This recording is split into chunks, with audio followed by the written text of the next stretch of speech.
বাংলাদেশের জাতীয় নিরাপত্তা গোয়েন্দা সংস্থা এনএসআই এর অভ্যন্তরে 2009 থেকে 2024-এ ভারতীয় গোয়েন্দা সংস্থা র এর একটি শক্তিশালী নেটওয়ার্ক তৈরি হয়েছে। গত কয়েক বছরে সংস্থাটিতে ছাত্রলীগ ক্যাডার, আওয়ামী পরিবারের সদস্য এবং ভারত অনুগতদের ব্যাপকভাবে নিয়োগ দেওয়া হয়েছে। এবং এ ব্যাপারে গোয়েন্দা সংস্থাকে আরো সচেতন হতে হবে।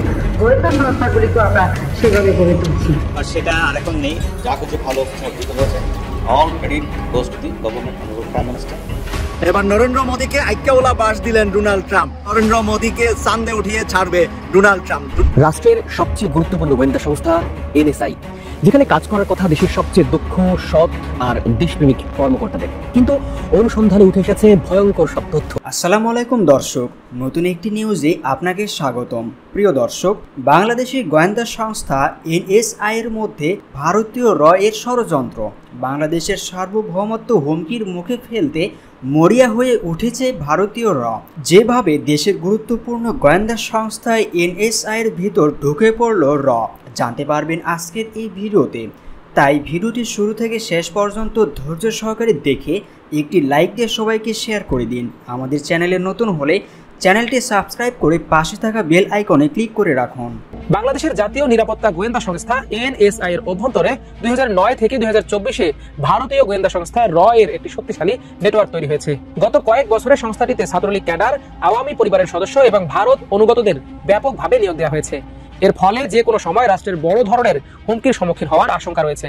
অনুসন্ধানে জানা গেছে মেজর জেনারেল অবসরপ্রাপ্ত এম মঞ্জুর আহমেদ, লেফটেন্যান্ট জেনারেল অবসরপ্রাপ্ত শামসুল হক এবং মেজর জেনারেল অবসরপ্রাপ্ত টি এম জুবায়ের এনএসআই কে ভারতীয় গোয়েন্দা সংস্থা র এর ঘাঁটি হিসেবে তৈরি এবং আওয়ামীকরণে অগ্রণী ভূমিকা পালন করেন। সূত্র দ্বারা 2009 সালে শেখ হাসিনা সরকারে এসে ব্রিগেডিয়ার জেনারেল অবসরপ্রাপ্ত এম মঞ্জুর আহমেদকে বিশেষ বিবেচনায় সব সুযোগ সুবিধা দিয়ে মেজর জেনারেল পদে ভূতাপেক্ষ পদোন্নতি দেন। মঞ্জুর আহমেদ ছিলেন মেজর জেনারেল অবসরপ্রাপ্ত তারিক সিদ্দিকের কোর্সমেট ও ঘনিষ্ঠ বন্ধু। তিনি র এরও বিশ্বস্ত বলে জানা গেছে। এ কারণে র এর পরামর্শে তাকে এনএসআই পুনর্গঠনের নামে সংস্থার মহাপরিচালক করা হয়। এ পদে তিনি 5 বছর ছিলেন। এ সময় এনএসআই কে তিনি বিরোধী মত দমনের কাজে ব্যবহারের পাশাপাশি র এর সঙ্গে সংশ্লিষ্ট হওয়ার সুযোগ করে দেন। মেজর জেনারেল মঞ্জুর ও পরবর্তী ডিজিরাও এনএসআই কে এতটাই র ঘনিষ্ঠ ও আওয়ামীকরণ করেন যে বলা হচ্ছে আওয়ামী লীগ ফেরত আসলে শেখ হাসিনার নামে প্রথম মিছিল বের হবে এনএসআই হেডকোয়ার্টার থেকে। এনএসআই জনবল নিয়োগের ক্ষেত্রে যে জালিয়াতি হয়েছে তা সবকিছুকে হার মানিয়েছে। নিয়োগ কমিটির সঙ্গে যুক্ত ছিলেন কর্নেল জাকির হোসেন, পরিচালক প্রশাসন, আফজালুন নাহার, অতিরিক্ত পরিচালক ও নাসির মাহমুদ গাজী, যুগ্ম পরিচালক। এই নিয়োগ কমিটি নিয়ে বড় ধরনের প্রশ্ন সৃষ্টি হয়। নির্ভরযোগ্য সূত্রে আরো জানা গেছে 1996 সালে শেখ হাসিনার নেতৃত্বে আওয়ামী লীগ প্রথম দফায় ক্ষমতায় আসার পর থেকেই ভারতীয় গোয়েন্দা সংস্থা র এর অনুপ্রবেশ শুরু হয়। দ্বিতীয়বার 2009 সালে শেখ হাসিনা ক্ষমতায় আসার পর গত 15 বছরে এনএসআই বলতে গেলে প্রায় পুরোপুরি র এর নিয়ন্ত্রণে চলে যায়। সূত্র জানায় র এর এনএসআই দখলের প্রত্যক্ষ কার্যক্রম শুরু হয় 2000 থেকে 2001 সালে শেখ হাসিনার প্রথম শাসনামলের শেষের দিকে। এ সময় ছাত্রলীগের ডিবি হারুনের সমসাময়িক একটি গ্রুপকে সম্পূর্ণ রাজনৈতিক বিবেচনায় এনএসআই এর সহকারী পরিচালক পদে নিয়োগ দেওয়া হয়। 2001 সালে শিক্ষানবিশ হিসেবে মৌলিক প্রশিক্ষণে অংশগ্রহণকারী এই ব্যাচের 13 জন সন্তোষজনক বিবেচিত না হওয়ায় পরবর্তী নতুন সরকারের সময় 2001 থেকে 2006 পর্যন্ত সরকারি চাকরি বিধি মোতাবেক তাদের চাকরির অবসান ঘটানো হয়। পরে এই 13 জন সরকারের আদেশ চ্যালেঞ্জ করে হাইকোর্টে রিট করলে তা খারিজ হয়ে যায়। তারা আপিল বিভাগে রিট দায়ের করলে তাও খারিজ হয়ে যায়। এরপর প্রধান বিচারপতি বরাবর রিভিউ পিটিশন করলে সেটিও খারিজ হয়ে যায়। 2009 সালে শেখ হাসিনা সরকার গঠন করলে তার উপদেষ্টা এইচ.টি. ইমাম প্রধানমন্ত্রীর কার্যালয়ের প্রশাসনিক আদেশ বলে ভূতাপেক্ষ জ্যেষ্ঠতা, পদোন্নতি ও আর্থিক সুযোগ সুবিধা সহ এই 13 জনকে এনএসআই এর চাকরিতে পুনর্বহাল করেন এবং তাদের গুরুত্বপূর্ণ পদে পদায়ন করেন। এই 13 জনের মধ্যে বর্তমানে 12 জন রয়েছেন। এরা যোগদানের পর এনএসআই তে ত্রাসের রাজত্ব কায়েম হয়। এই 12 জন এখন যুগ্ম পরিচালক। তাদের মাধ্যমে পুনরায় শুরু হয় র এর এনএসআই দখলের পরিবর্তিত কার্যক্রম। র এর পক্ষে এনএসআই এর ভেতর থেকে শক্তিশালী ভূমিকা পালন শুরু হয় এই 2000 থেকে 2001 ব্যাচের কর্মকর্তাদের কেন্দ্র করেই। অথচ এই 13 জনকে পুনর্বহালের প্রধানমন্ত্রী কার্যালয়ের জারিকৃত প্রশাসনিক আদেশটি ছিল এখতিয়ার বহির্ভূত এবং দেশের সর্বোচ্চ আদালতকে অবমাননার শামিল। এই 13 কর্মকর্তার মধ্যে আফজালুন নাহার ছাড়াও কর্মকর্তা জহির চোরাচালান ও অর্থ পাচারের মামলায় বিচারের সম্মুখীন। এছাড়া পুলিশের পলাতক এসপি প্রলয় কুমার জোয়ারদারের স্ত্রী প্রয়াত বিপ্লবী রানী দাসকেও এনএসআই তে চাকরি দেওয়া হয়েছিল। বিপ্লবী রানী দাসের আরেক আত্মীয়কেও চাকরি দেওয়া হয়।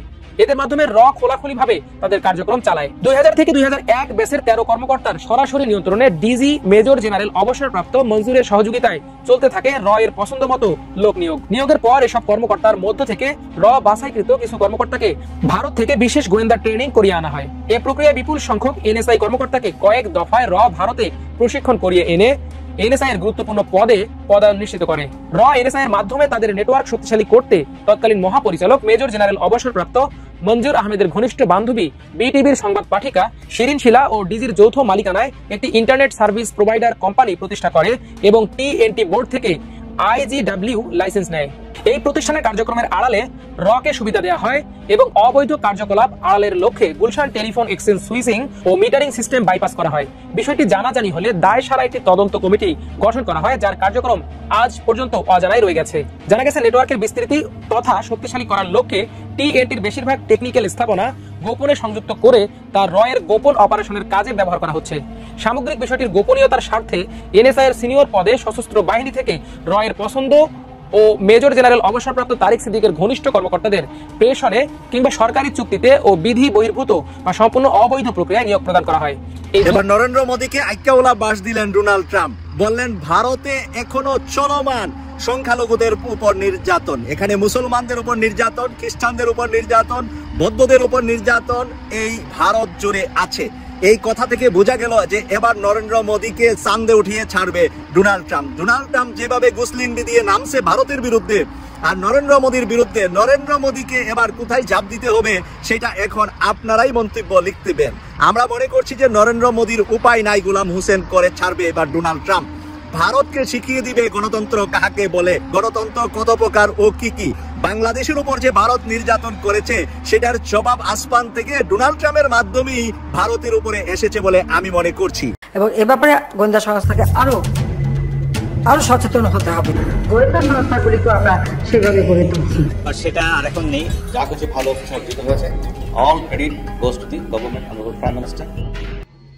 রাতের অন্ধকারের চেয়েও গোপন যে জগতে রাষ্ট্রের নিরাপত্তা রচিত হয়, সেখানে যদি প্রথিত থাকে ভিনদেশি শেকড়, তবে শেষ সার্বভৌমত্বের ভবিষ্যৎ কি? গত 16 বছরে রাষ্ট্রের প্রধান গোয়েন্দা সংস্থা এনএসআই এর স্বাধীনতা প্রশ্নবিদ্ধ হয়েছিল। অনুসন্ধানে বেরিয়ে আসে সংস্থাটি তখন আর দেশের সার্বভৌমত্বের অত্যন্ত প্রহরী ছিল না, বরং অত্যন্ত সুপরিকল্পিতভাবে এটিকে প্রতিবেশী ভারতের গোয়েন্দা সংস্থা রয়ের একটি বর্ধিত শাখা হিসেবে গড়ে তোলা হয়েছিল। এই ভয়াবহ রূপান্তরের বীজ রোপিত হয়েছিল 1996 সালে, তবে এর শেকড় গভীরে প্রবেশ করে 2009 সালের পর। অভিযোগ রয়েছে এই নীল নকশার নেপথ্যে ছিলেন তৎকালীন প্রধানমন্ত্রী শেখ হাসিনার নিরাপত্তা উপদেষ্টা মেজর জেনারেল অবসরপ্রাপ্ত তারেক সিদ্দিকী। তার বিশ্বস্ত সেনাপতি হিসেবে এনএসআই পুনর্গঠনের দায়িত্ব দেওয়া হয়েছিল অবসরপ্রাপ্ত মেজর জেনারেল এম মঞ্জুর আহমেদকে। জানা যায় তারেক সিদ্দিকীর নির্দেশনায় এবং রয়ের পরামর্শে এনএসআই কে আওয়ামীকরণ ও ভারত ঘনিষ্ঠ করার প্রক্রিয়া শুরু হয়েছিল।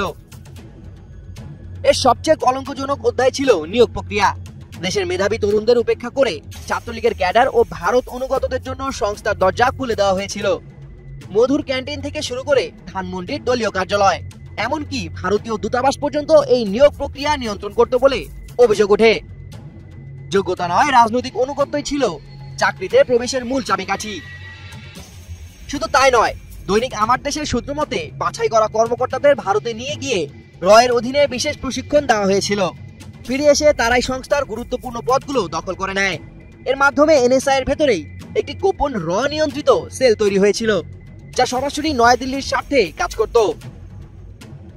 এর পরিণতি ছিল মারাত্মক। যে এনএসআই এর কাজ ছিল বিদেশি ষড়যন্ত্র থেকে দেশকে রক্ষা করা, সেই সংস্থায় পরিণত হয়েছিল বিরোধী মত দমনের এক নির্মম হাতিয়ারে। 2018 সালের বহুল বিতর্কিত নির্বাচন সহ বিভিন্ন রাজনৈতিক দমনপীড়নে সংস্থাটির ভূমিকা ছিল প্রশ্নবিদ্ধ।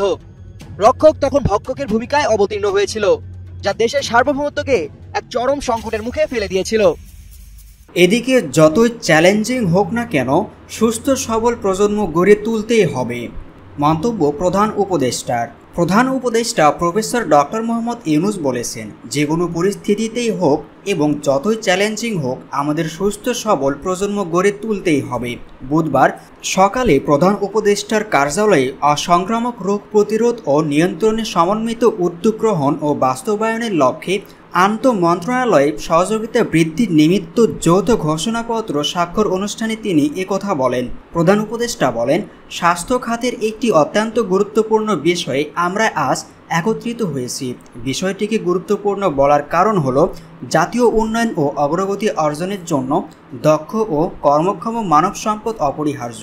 যদি দক্ষ মানব সম্পদ ব্যবস্থাপনা গড়ে তোলা না যায়, তবে ব্যক্তিগত জীবন থেকে শুরু করে জাতীয় উন্নয়ন কোনো কিছুই যথাযথভাবে বাস্তবায়ন করা সম্ভব হবে না। তিনি বলেন, বিশ্বের প্রায় সব দেশে অসংক্রামক রোগ দ্রুত বিস্তার লাভ করছে। বাংলাদেশের আর্থসামাজিক বাস্তবতা, ভৌগোলিক বৈশিষ্ট্য এবং সীমিত এলাকায় বিপুল জনগোষ্ঠীর বসবাসের কারণে পরিস্থিতি এখানেই আরও জটিল। তাই এই বিষয়টি জাতীয় স্বাস্থ্য ব্যবস্থাপনার অন্যতম গুরুত্বপূর্ণ দিক হিসেবে বিবেচিত হচ্ছে, যা শুধু স্বাস্থ্য খাতের মধ্যে সীমাবদ্ধ নয়, বরং আমাদের সামগ্রিক অর্থনীতি, সামাজিক সুরক্ষা এবং টেকসই উন্নয়নের সঙ্গেও ঘনিষ্ঠভাবে সম্পর্কিত।